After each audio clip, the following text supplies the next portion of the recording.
할렐루야, 이 새벽에 하나님의 말씀을 사모함으로 나오신 우리 모든 성도님들을 축복하고 환영합니다.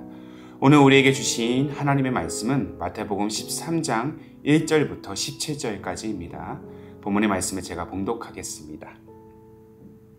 그날 예수께서 집에 나가사 바닷가에 앉으시매 큰 무리가 그에게로 모여들거늘 예수께서 배에 올라가 앉으시고 온 무리는 해변에 서 있더니 예수께서 비유로 여러 가지를 그들에게 말씀하여 이르시되 씨를 뿌리는 자가 뿌리러 나가서 뿌릴새 더러는 길가에 떨어짐에 새들이 와서 먹어버렸고 더러는 흙이 얕은 돌밭에 떨어짐에 흙이 깊지 아니하므로 곧 싹이 나오나 해가 돋은 후에 타서 뿌리가 없으므로 말랐고 더러는 가시떨기 위에 떨어짐에 가시가 자라서 기운을 막았고 더러는 좋은 땅에 떨어짐에 어떤 것은 100배, 어떤 것은 60배, 어떤 것은 30배의 결실을 하였느니라. 귀 있는 자는 들으라 하시니라. 제자들이 예수께 나와 이르되 어찌하여 그들에게 비유로 말씀하시나이까. 대답하여 이르시되 천국의 비밀을 아는 것이 너희에게는 허락되었으나 그들에게는 아니 되었나니 물을 있는 자는 받아 넉넉하게 되되 없는 자는 그 있는 것도 빼앗기리라. 그러므로 내가 그들에게 비유로 말하는 것은 그들이 보아도 보지 못하며 들어도 듣지 못하며 깨닫지 못함이니라. 이사야의 예언이 그들에게 이루어졌으니 일렀으되 너희가 듣기는 들어도 깨닫지 못할 것이요 보기는 보아도 알지 못하리라. 이 백성들의 마음이 완악하여져서 그 귀는 듣기에 둔하고 눈은 감았으니 이는 눈으로 보고 귀로 듣고 마음으로 깨달아 돌이켜 내게 고침을 받을까 두려워함이라 하였느니라. 그러나 너희 눈은 봄으로 너희 귀는 들음으로 복이 있도다. 내가 진실로 너희에게 이르노니 많은 선지자와 의인이 너희가 보는 것들을 보고자 하여도 보지 못하였고 너희가 듣는 것들을 듣고자 하여도 듣지 못하였느니라. 아멘. 오늘 말씀은 좋은 땅이 되기 위한 기경의 삶이라는 제목으로 나누기를 원합니다. 예수께서 이 땅에 오신 목적은 구원의 복된 소식을 전하고 그것을 이루기 위한 것입니다. 그러나 이 복된 소식을 모든 사람이 다 받는 것은 아니에요. 교만하고 완악한 자들에게는 이 복된 소식이 복된 소식으로 들리지 않기 때문입니다. 이 사실을 예수님께서도 오늘 본문을 통해서 언급하고 계십니다. 먼저 본문 11절의 말씀이에요. 대답하여 이르시되 천국의 비밀을 아는 것이 너희에게는 허락되었으나 그들에게는 아니 되었나니. 그리고 본문 15절 말씀입니다.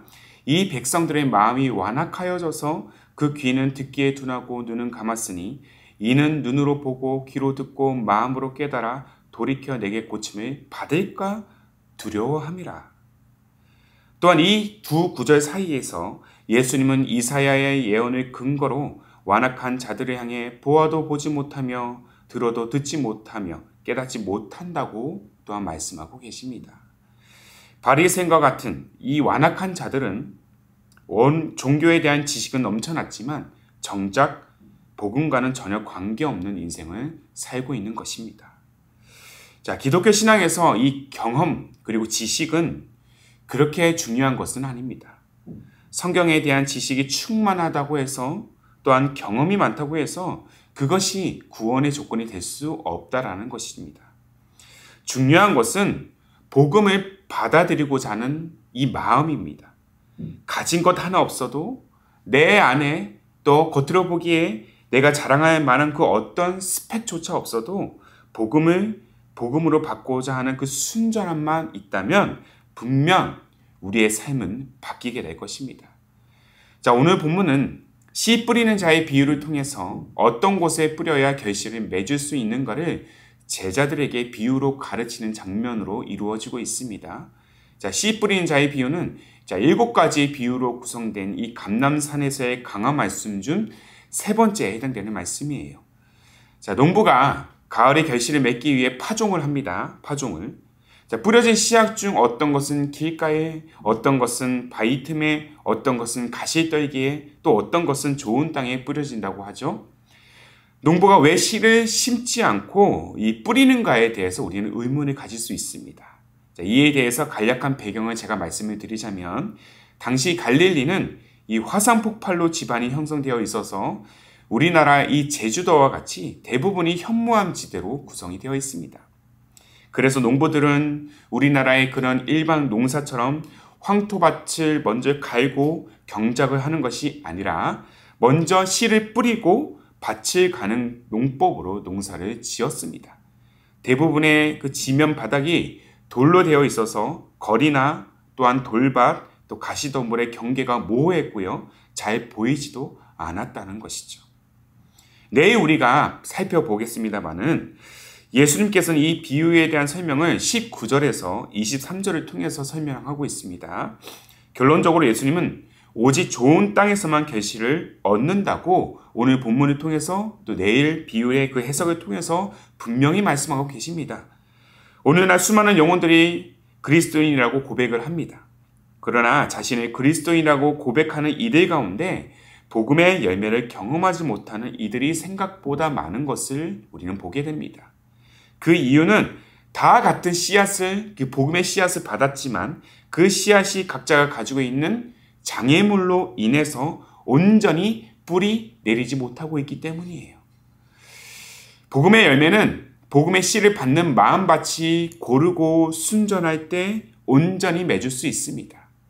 땅이 고르지 않다라면 아무리 씨를 뿌려도 결코 열매를 맺지 못합니다.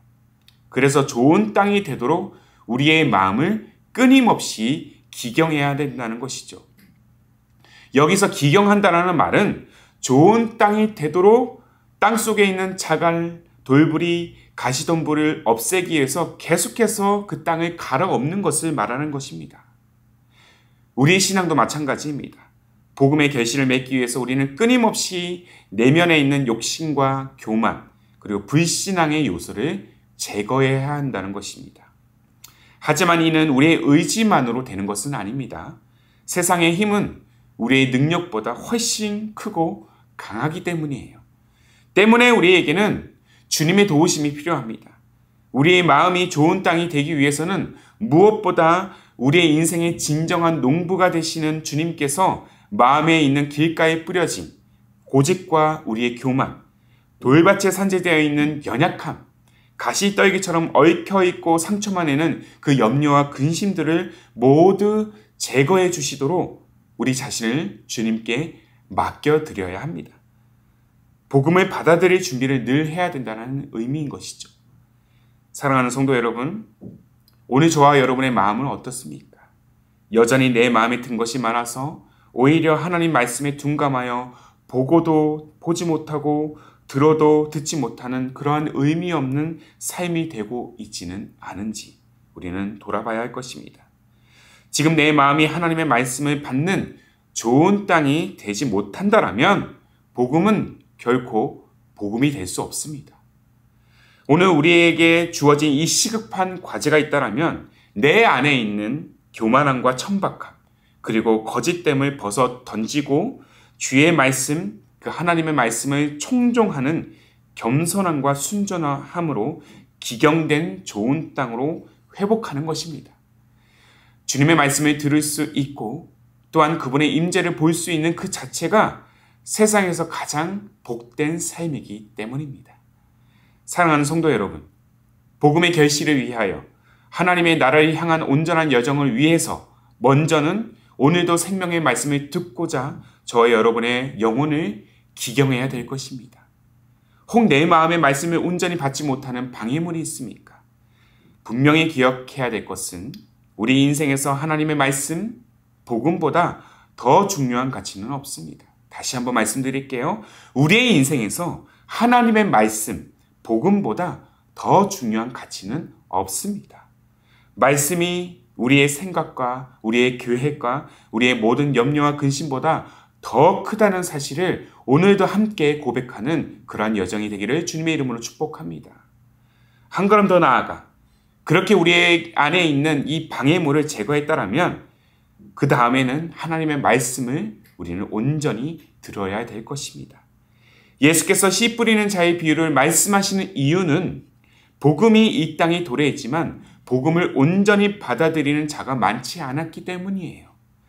오늘 내 영혼의 길을 열어서 말씀을 통해 변함없으신 하나님의 그 사랑과 예수 그리스도의 그 진리를 온전히 깨닫고 그것을 온전히 고백하는 우리 인생이 되어야 할 줄로 믿습니다.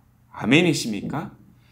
그렇게 우리 모두가 오늘도 좋은 땅이 되어서 생명의 말씀을 받아 온전히 그 말씀이 우리의 삶의 씨앗이 되고 뿌리가 되어서 내 영혼을 온전히 이 시간 솟게 하는 그런 열매가 되기를, 그렇게 되기 위해 내 영혼을 기경하는 삶이 되기를, 말씀 위에 세워진 든든한 가정과 우리 기쁨이 되는 교회가 되기를 주님의 이름으로 축복합니다. 주의 말씀을 온전히 받아들이기 위해 여러분들의 영혼을 기경하는 그러한 오늘의 발걸음이 되기를 소망합니다. 말씀을 붙들고 말씀 안에서 온전한 열매를 맺어가는 저와 여러분의 삶이 되기를 다시 한번 주님의 이름으로 축복합니다. 아멘. 함께 기도하겠습니다. 말씀이 육신이 되어 이 땅에 오셔서 우리에게 생명의 복음, 영원한 말씀을 선사하시는 주님, 오늘도 주님의 말씀을 붙들고 나오는 모든 영혼들에게 복음의 능력이 충만하도록 인도하여 주옵소서. 그러나 때때로 우리의 인생은 하나님의 말씀보다 우리의 생각, 우리의 교만, 우리의 염려를 앞세울 때가 많음을 보게 됩니다. 그래서 복음의 삶을 온전히 살아내지 못하는 우리의 연약함을 또한 직면합니다. 교만, 걱정, 근심, 염려라는 방해물을 제거하고 우리 내면을 기경함으로 하나님의 말씀을 온전히 받을 수 있는 좋은 땅이 되도록 성령여 우리를 도와주옵소서. 오직 예수 그리스도의 복음이 우리의 삶의 최우선의 가치가 됨을 다시 한번 고백합니다. 날마다 우리의 영혼을 기경하여 다른 지식과 경험이 아니라 오직 주님의 복음, 하나님의 말씀을 청종하는 오늘이 되도록 우리를 인도하여 주옵소서. 무엇보다 저를 비롯한 우리 기쁨이 되는 교회 모든 성도님들이 좋은 땅으로 생명의 말씀을 온전히 받아들이고 복음의 결실을 온전히 맺어가는 귀한 인생, 복된 가정, 거룩한 공동체 되게 하옵소서. 그렇게 우리 모두가 하나님 앞에서 좋은 땅이 되기를 간절히 소망하오며 우리와 영원토록 함께 하실 우리 주님 예수님의 이름으로 기도하옵나이다. 아멘. 오늘도 주신 말씀에 따라서 우리 두 가지의 기도 제목을 붙들고 함께 기도하기를 원합니다. 먼저는 우리 영혼의 기경을 통해서 생각, 교만, 걱정, 근심이라는 방해물을 제거하고 참된 능력이 되는 하나님의 말씀을 온전히 충정하는 인생이 되게 하옵소서.